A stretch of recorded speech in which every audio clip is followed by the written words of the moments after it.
Hello everyone! In today's video, I'll show you how to set up Drip on Robinhood. First, make sure your Robinhood account is fully verified and active. Then, open the Robinhood app and tap on your profile icon in the bottom right corner. Next, tap the three bars at the top and go to Investing. Scroll down until you see Dividend Reinvestment. Now, simply toggle on the option that says Enable Dividend Reinvestment.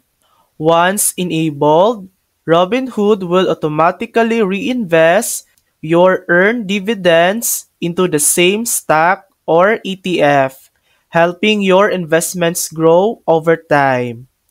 And that's it. You've successfully set up Drip on Robinhood. Thanks for watching. If this video helped you, please like and subscribe for more helpful tutorials.